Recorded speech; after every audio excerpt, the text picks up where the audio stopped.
देख रहे हैं द एंगल। मैं हूं आपके साथ दीपाली माथुर। चलिए नजर डालते हैं इस वक्त की सुर्खियों पर। ओमिक्रॉन के खतरे को देखते हुए केंद्र सरकार ने राज्यों को किया अलर्ट। केंद्रीय स्वास्थ्य सचिव ने चिट्ठी लिखकर कड़ाई से जांच करने के दिए निर्देश। महारैली को सफल बनाने की तैयारियों में जुटी प्रदेश कांग्रेस। मुख्यमंत्री अशोक गहलोत की बैक टू बैक बैठकें। राज्यसभा सांसद किरोड़ीलाल मीणा ने कठोर जनसंख्या नियंत्रण कानून बनाने की रखी मांग। चीन, कनाडा और अन्य देशों का दिया उदाहरण। भाजपा प्रदेश अध्यक्ष सतीश पूनिया ने कांग्रेस पर साधा निशाना। कहा, कांग्रेस के लिए आपदा में अवसर बनकर आया है कोरोना। देश में ओमिक्रॉन के लगातार बढ़ते खतरे को देखते हुए केंद्र सरकार ने राज्यों को अलर्ट किया है। केंद्रीय स्वास्थ्य सचिव राजेश भूषण ने आज राज्यों के मुख्य सचिवों को चिट्ठी लिखकर उन सभी से सतर्क रहने की सलाह दी है। इसके साथ ही कहा गया है कि अंतर्राष्ट्रीय यात्रियों के लिए दिए गए दिशा निर्देशों का पालन करें और ज्यादा कड़ाई से जांच करें। कांग्रेस नेता राहुल गांधी ने किसान आंदोलन में किसानों की मौत के मामले में प्रेस वार्ता की। राहुल गांधी ने कहा कि सरकार को किसानों की मौत की जानकारी नहीं है। हमारे पास 503 किसानों की मौत का आंकड़ा है, लेकिन सरकार के पास कोई रिकॉर्ड नहीं है। उन्होंने कहा कि सरकार झूठ बोल रही है क्योंकि वो मुआवजा देना ही नहीं चाहती है। राहुल ने कहा कि सरकार हमारा रिकॉर्ड लेकर किसानों को मुआवजा दे। कांग्रेस नेता सलमान खुर्शीद ने चुनावी रणनीतिकार प्रशांत किशोर के विपक्षी नेतृत्व वाले फैसले वाले बयान पर निशाना साधा है। सलमान खुर्शीद ने कहा कि पीके कांग्रेस कार्यकर्ताओं की लोकतांत्रिक पसंद पर सवाल उठाने के लिए देवत्व का प्रयोग करते हैं। यह हमें बताता है कि राजनीति के बारे में कॉपी बुक ज्ञान मानव आचरण को प्रभावित नहीं करता। राजनीति केवल चुनाव जीतने के बारे में नहीं है। इसी के साथ उन्होंने कहा कि पीके के लिए सबक देवत्व विश्वास के बारे में है, लोकतंत्र विश्वास के बारे में है। अन्य लोग लोकतांत्रिक पसंद के लिए स्क्रिप्ट नहीं लिख सकते। अगर लोकतांत्रिक विकल्प समझ में नहीं आता है तो स्कूल वापस जाए और नए सिरे से शुरू करे। शायद आस्था और विश्वास को अलग अलग करना भाजपा को जवाब होगा। जयपुर में होने वाली कांग्रेस की महारैली प्रदेश कांग्रेस के लिए बड़ा टास्क है। इसके लिए मुख्यमंत्री अशोक गहलोत समेत प्रदेश कांग्रेस के तमाम नेता तैयारियों में जुट गए हैं। वहीं संगठन महासचिव केसी वेणुगोपाल और प्रभारी अजय माकन ने आज जयपुर आकर मुख्यमंत्री अशोक गहलोत के साथ विद्याधर नगर मैदान का जायजा लिया। इसके बाद सीएमआर में सीएम गहलोत ने वरिष्ठ नेताओं के साथ बैठक की और उसके बाद पीसीसी में रैली की रणनीति को लेकर चर्चा की। पीसीसी में बैठक के बाद प्रदेश प्रभारी अजय माकन मीडिया से रूबरू हुए और उन्होंने कहा कि पूरे देश की जनता महंगाई से परेशान है। इस रैली के माध्यम से लोगों को जागरूक किया जाएगा। कांग्रेस के लीडरशिप ने एक बहुत बड़ा भरोसा राजस्थान के कांग्रेस के कार्यकर्ताओं के ऊपर और राजस्थान में कांग्रेस नेतृत्व के ऊपर जताया है।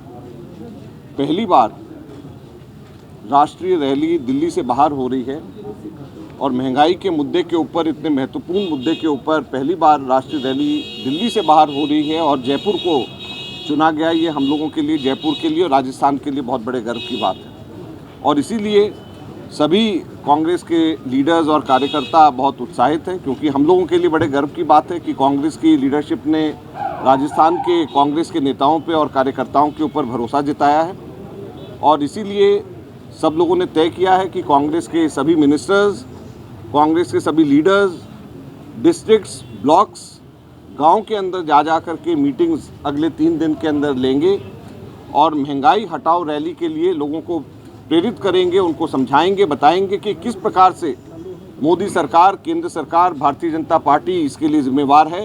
राज्यसभा सांसद किरोड़ीलाल मीणा ने आज सदन में कठोर जनसंख्या नियंत्रण कानून बनाने की मांग रखी है। किरोड़ीलाल मीणा ने कहा कि देश में बढ़ते कुपोषण, गरीबी और बीमारियों की मुख्य वजह जनसंख्या विस्फोट है। मीणा ने कहा कि जनसंख्या विस्फोट के चलते खाद्य सामग्रियों में मिलावट तेजी से बढ़ रही है।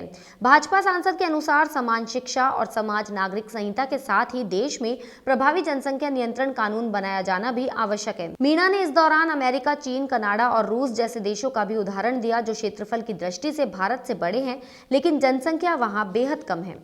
इन दिनों राजस्थान में कांग्रेस के वरिष्ठ नेता दुर्रू मियां का एक ऑडियो वायरल हो रहा है। बातचीत में पूर्व मंत्री दुर्रू मियां जिक्र कर रहे हैं कि मैं मंत्री था तब तुम लोग पीटा करते थे। कार्यकर्ता जब अपनी पीड़ा बताने लगा तो जवाब दिया कि मुझे चुनाव में तीसरे नंबर पर पटक दिया। मैं यही कहता था कि तुम रोओगे, मेरा कुछ नहीं होगा। वहीं भाजपा प्रदेश अध्यक्ष सतीश पूनिया ने इस ऑडियो को शर्मनाक बताया है। इसी के साथ कांग्रेस पर निशाना साधते हुए सतीश पूनिया ने कहा कि कांग्रेस में तुष्टीकरण होता है। कांग्रेस के लिए कोरोना आपदा में अवसर बनकर आया है। इसी के साथ अमित शाह के जयपुर दौरे को लेकर पूनिया ने कहा कि हमारा कार्यक्रम इंडोर है और उसमें कोरोना के नियमों का पूरा पालन किया जाएगा। राजस्थान हाईकोर्ट ने कांग्रेस और बीजेपी के दो बड़े आयोजनों पर रोक लगाने की मांग वाली याचिका को खारिज कर दिया है। याचिका में मांग की गई थी कि देश प्रदेश में कोरोना संक्रमण के मामले फिर से तेजी से बढ़ रहे हैं, इसलिए आगामी 5 दिसंबर को केंद्रीय गृह मंत्री अमित शाह के कार्यक्रम और 12 दिसंबर को जयपुर में होने वाली कांग्रेस की महारैली पर रोक लगाई जाए। जस्टिस एम श्रीवास्तव और विनोद कुमार भारवानी ने मामले में सुनवाई करते हुए संबंधित याचिका को खारिज कर दिया। राज्य सरकार की ओर से महाधिवक्ता महेंद्र सिंह ने मामले की पैरवी की थी। वहीं ये जनहित याचिका वरिष्ठ अधिवक्ता पूनम चंद भंडारी की ओर से लगाई गई थी। राजस्थान हाईकोर्ट में आज आरएएस भर्ती 2021 के प्री परिणाम को लेकर सुनवाई हुई। परीक्षा में आए करीब 10 विवादित प्रश्नों को लेकर अदालत में चुनौती दी गई थी। जस्टिस महेंद्र कुमार गोयल की एकल पीठ में ये सुनवाई हुई। याचिका पर अदालत ने राजस्थान लोक सेवा आयोग से जवाब मांगा है। अब मामले की अगली सुनवाई 17 दिसंबर को होगी। डीडवाना के बांगड़ अस्पताल में 9 डॉक्टरों के एक साथ छुट्टी पर जाने से व्यवस्थाएं चरमरा गई। इस दौरान इलाज करवाने आए मरीजों को परेशान होना पड़ा, जबकि कई बिना इलाज करवाए ही वापस लौट गए। वहीं हैरत की बात यह है कि जो डॉक्टर अवकाश पर थे उनमें से अधिकांश अपने निजी आवास पर मरीजों को देखने में जुटे थे। गौरतलब है कि डीडवाना का बांगड़ अस्पताल नागौर जिले का सबसे बड़ा अस्पताल है। रोजाना 1000 से ज्यादा मरीज आउटडोर में इलाज के लिए आते हैं, लेकिन आज जब वे उपचार के लिए अस्पताल पहुंचे तो अस्पताल के 9 डॉक्टर्स अवकाश पर मिले, जबकि 3 डॉक्टर शिविरों में ड्यूटी देने के लिए भेजे गए थे।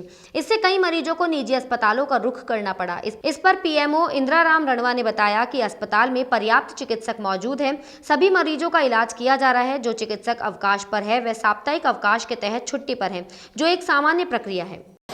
ऐसा है कि देखो, डॉक्टर अपने रूटीन जो छुट्टियां होती हैं वो छुट्टी करते हैं। यहाँ पे ब्लैक बोर्ड पे आपको जो संख्या दिख रही है वो ज़्यादा होने का कारण ये है कि यहाँ पे 35-40 तक डॉक्टर हैं और किसी तरह की उनकी कोई छुट्टी नहीं है। रूटीन जो छुट्टियाँ हैं जो सरकार उनको देती है वो छुट्टियाँ हैं। डीडवाना में आज सेवानिवृत्त होकर लौटे सैनिक का भव्य स्वागत हुआ। भारतीय सेना के 73 आर्म्ड बटालियन के कैप्टन शौकत खान का घर पहुंचने पर जगह जगह भव्य स्वागत किया गया। शौकत खान भारतीय सेना में 27 साल की सेवा कर सेवानिवृत्त होकर घर लौटे। इस दौरान डीडवाना शहर के मुख्य बस स्टैंड पर परिवारजनों के साथ साथ अन्य लोगों ने भी शौकत खान का फूल मालाएं पहनाकर स्वागत किया। साथ ही एक रैली के रूप में शौकत खान को घर तक लेकर आया गया। इस दौरान रास्ते में भी जगह जगह लोगों द्वारा फूल बरसाकर उनका स्वागत किया गया। डीडवाना में आज एक भीषण सड़क हादसा हो गया। एक ट्रेलर ने बाइक को अपनी चपेट में ले लिया, जिससे एक व्यक्ति की मौत हो गई, जबकि एक महिला गंभीर रूप से घायल हो गई। डीडवाना थाने के एएसआई अयूब खान ने बताया कि प्रेमपुरा निवासी 45 वर्षीय मदन लाल अपनी भाभी सरोज के साथ मौलासर से सालासर की ओर जा रहे थे। इसी दौरान मेगा हाईवे पर छापरी गांव के पास एक ट्रेलर ने उनकी बाइक को चपेट में लेकर टक्कर मार दी, जिससे मदन लाल की मृत्यु हो गई, जबकि उनकी भाभी सरोज गंभीर रूप से घायल हो गई। सूचना के बाद मौके पर पहुंची पुलिस ने मृतक और घायल महिला को मौलासर के राजकीय अस्पताल पहुंचाया, जहां से महिला की गंभीर हालत को देखते हुए डॉक्टरों ने उन्हें हायर सेंटर रेफर कर दिया, जबकि मदन लाल का पोस्टमार्टम करवाकर परिजनों के सुपुर्द कर दिया गया। इस बुलेटिन में फिलहाल इतना ही। अगर आपको हमारा वीडियो पसंद आया हो तो हमारे चैनल को लाइक, शेयर और सब्सक्राइब जरूर करें।